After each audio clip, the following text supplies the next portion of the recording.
Happy Tuesday, happy Tuesday. Whoop, didn't mean to do that. So hey, this is part 2 of my side chick series. As mentioned yesterday, I wanted to create a series of videos talking about the different aspects of being a side chick and why I discourage it. Again, I think I was very clear on my target audience, but I'm going to restate it in this video, who these videos are speaking to, or who my target audience is. My target audience is, or are, excuse me, women who have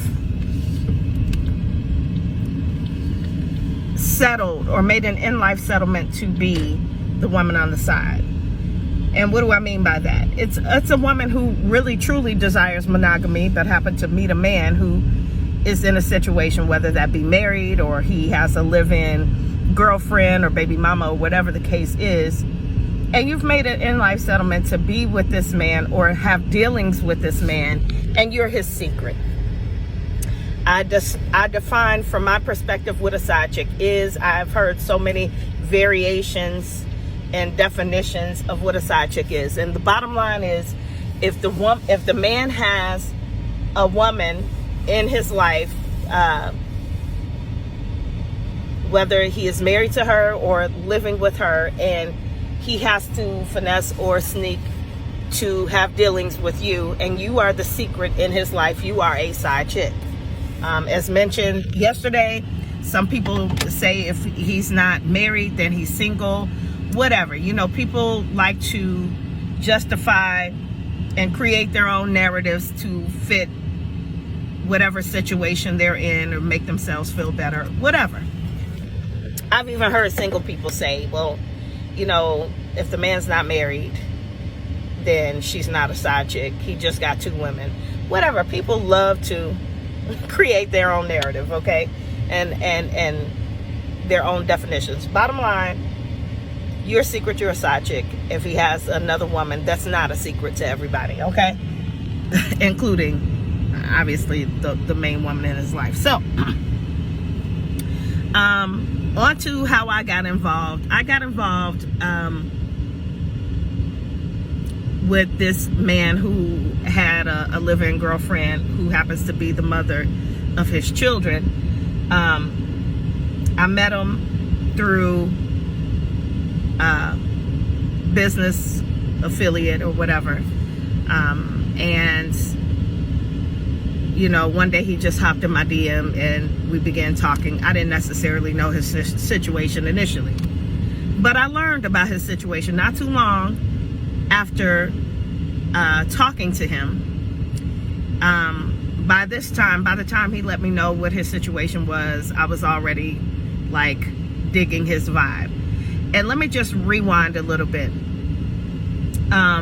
At this time, and I'm not making excuses because I take full ownership for my involvement with this man. My pain, my suffering, all of that was at my own hands. At the end of the day, I don't blame him for doing what he knew to do, doing what he was used to doing, okay? Very, very clear that I am not a victim here. I was a volunteer to be in this situation. But initially, he didn't keep it 100, and then when he knew that I'd become emotionally invested, which was kind of early on, because I was coming out of a situation, out of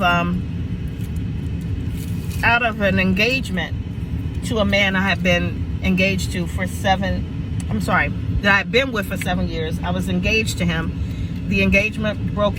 I broke the engagement because I realized he wasn't the man for me, and I took myself out of one situation and got myself obviously involved in a worse situation than I had come out of. But nonetheless, I was in a very vulnerable season in my life. I didn't allow myself to heal from the baggage and, you know, that I accumulated in my last couple of relationships.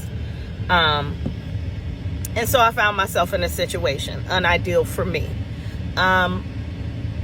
I know this can resonate with a lot of women because oftentimes we try to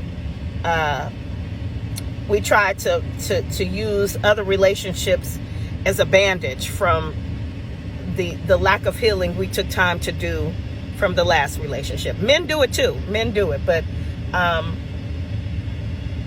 so I won't say this is just a woman thing, but I know a lot of women who use other relationships as a bandage. So anyway, fast forward, got with this guy. You know, people, and he was a great conversationalist. I want to say a master manipulator, but he didn't have to be. I was vulnerable. He just happened to be a guy who had that good talk game. You know what I mean? For ladies who know what I mean.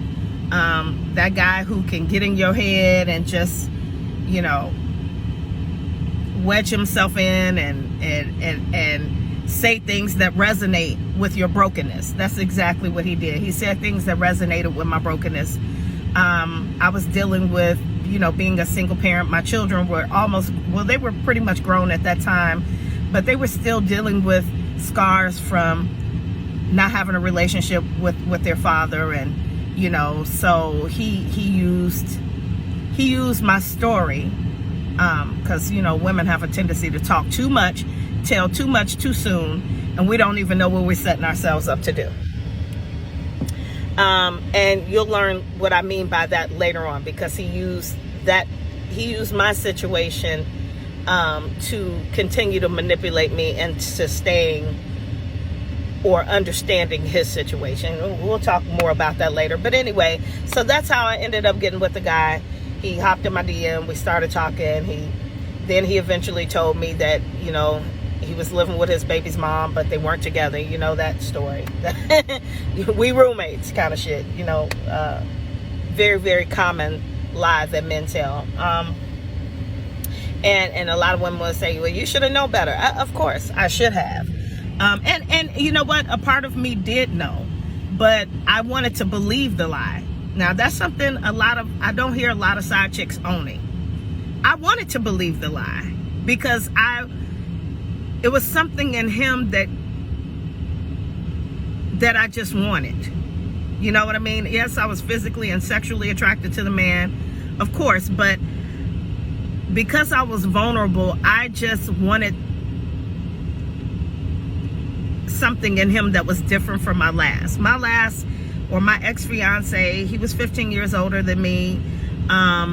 He was very negative, and it was draining. So this guy was refreshing. Like I said, he had that good talk game. He was fun. I was attracted to him. And so, yeah, I wanted to believe the lie. I really did. I wanted to believe what he said about his situation because of the chemistry that we had. But the biggest reason I wanted to believe it is because of the brokenness within me. I didn't deal with me. I didn't deal with the hurt and the rejection and all the stuff that I had just come out of. Because the woman prior to that would have never accepted this man's excuse for wanting to, you know, have a relationship or dealings with me. But this is my point in making this video, is that when you don't deal with the brokenness within you, you'll attract brokenness within other people, and then you'll trauma bond, you know, and that's real dangerous. So a lot of this series is going to be promoting healing, because I feel like a lack of healing is the biggest reason most women suffer behind these relationships. Whether it's you are the wife being cheated on by a serial cheater, you got a husband you've been with for years, and you know he keep cheating, he keep, you know, bringing you back diseases or STIs or outside babies, whatever the case may be, or he's not doing any of that, but he's constantly disrespecting you by cheating on you. So this is not just applicable to the woman being cheated with. This is applicable to the woman being cheated on too, because I know so many women who have stayed in relationships and been repeatedly cheated on, right? All people in this scenario lose. All people in this dynamic lose. Whether it's you lose the